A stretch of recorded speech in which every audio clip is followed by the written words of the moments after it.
ये एक इशू है जो बढ़ा दिया गया कार्यकाल, और जो हमारा जो आज की डेट में जो मेन इशू है, हम चाहते हैं कि लोकसभा में संभल पे चर्चा हो, और जिसको हमें आश्वासन मिला है स्पीकर सर द्वारा कि वो चर्चा करवाएंगे। ये पूरा एक तरह का रोड मैप बना हुआ है, जिस तरह पुलिस वाले हैरेसमेंट कर रहे हैं उत्तर प्रदेश में, लोगों का मैनिपुलेशन कर रहे हैं, और जो अपने बर्ताव जो कर रहे हैं, पहले वो एफआईआर लिखवाते हैं, फिर उनसे लगातार वसूली करते हैं। तो ये संभल का विषय तो है ही, लेकिन पूरे उत्तर प्रदेश में इसी प्रणाली से यह पुलिस और यह सरकार काम कर रही है। और दरगाह शरीफ में जिस तरह से शिव टेम्पल को लेकर जो सूट फाइल किया गया है और उस पर जो सियासत हो रही है, इस पर आपका? मैं समझती हूँ जो सत्ता पे बैठे हुए लोग वो लोग हैं जो देश को पीछे ले जाने का काम कर रहे हैं, और जिस तरह की जो ये देखने को मिल रही हैं घटनाएं, कहीं ना कहीं ये नहीं चाहते हैं कि हमारे युवाओं को रोजगार मिले,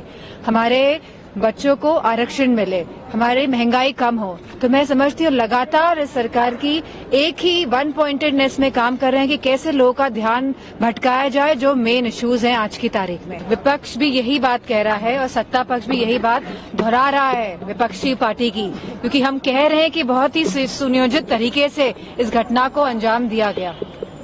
दोनों तरफ से एक बात कही जा रही है। अगर आप पूरी घटना की जो आप उसका क्रोनोलॉजी को देखेंगे, जो घटनाक्रम है, तो जिस तरह 19 तारीख को पिटीशन फाइल होती है, 19 तारीख को ही जो जज हैं वो कहते हैं कि सर्वे होना चाहिए, और विद इन 2 आवर्स प्रशासन पहुंच जाता है सर्वे करने के लिए, और जहां हमारे सांसद मौजूद रहते हैं और सर्वे होता है, और सभी का इसमें मैं समझती हूँ पीसफुली पूरा सर्वे हो जाता है, और उसके बावजूद भी फ्राइडे को बैरिकेडिंग करके वहां पे जो नमाज होनी चाहिए थी फ्राइडे को, वहां पे लोगों को रोका जाता है। इसके बावजूद भी माहौल पीसफुल ही रहता है, लेकिन अचानक प्रशासन का डिसीजन लेना 22 तारीख की रात को कि 23 को फिर से या 24 को फिर से सर्वे कराएंगे, 23 की रात को डिसीजन लेना, और जहां प्रशासन के लोग आगे चल रहे हैं, डीएम आगे चल रहा है, एसओ आगे चल रहा है, और पीछे से नारेबाजी होती है, तो प्रशासन ने उसी पॉइंट में क्यों नहीं कंट्रोल किया? तो ये पूरा प्रशासन के द्वारा ही कराया गया घटनाक्रम है।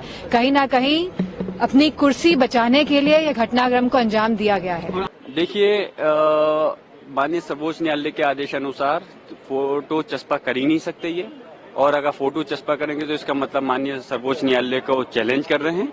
फिर ये मैं वहीं जाकर के इनकी रिट दायर करूंगा।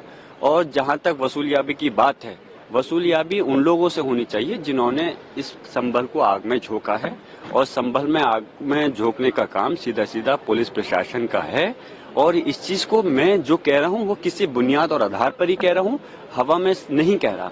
संभल के अंदर बहुत सुकून के साथ माहौल चल रहा था, सभी धर्मों के लोग मिलकर के रह रहे थे, लेकिन अफसोस है कि इन लोगों ने जो सर्वे का कोर्ट का आदेश था उसको इतनी जल्दबाजी 1 घंटे के अंदर, 1 से 2 घंटे के अंदर जल्दबाजी दिखाते हुए वहां पर पहुंचे, उसके बावजूद भी उसका पालन किया गया। लेकिन दूसरे सर्वे में भी लोग अपना कोऑपरेट कर रहे थे और सर्वे करा रहे थे। बाहर सिर्फ लोगों ने ये जानना चाहा कि आप सर्वे क्यों कर रहे हो दोबारा से, तो उसके एवज में उनको जवाब जुबान से मिलना चाहिए था, लेकिन लाठियों से मिला और गोली चलाई।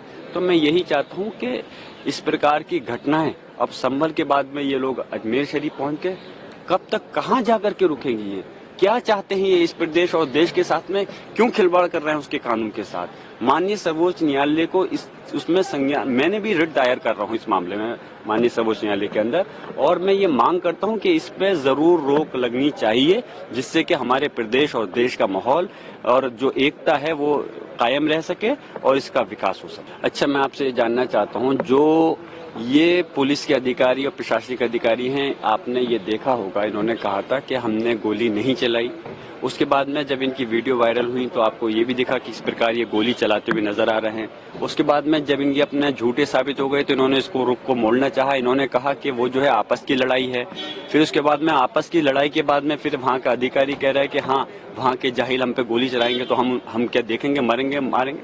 तो मैं ये चाहता हूँ कि कोई भी जनता का ऐसा वीडियो आपको नहीं मिलेगा जिसके पास में कोई हथियार हो, कोई गोली चला रहा हो। तो इसलिए इसकी रिकवरी भी, जो नुकसान हुआ है सरकारी प्रॉपर्टी का और प्राइवेट प्रॉपर्टी का, उसकी वसूलियाबी इन पुलिस के अधिकारियों से होनी चाहिए।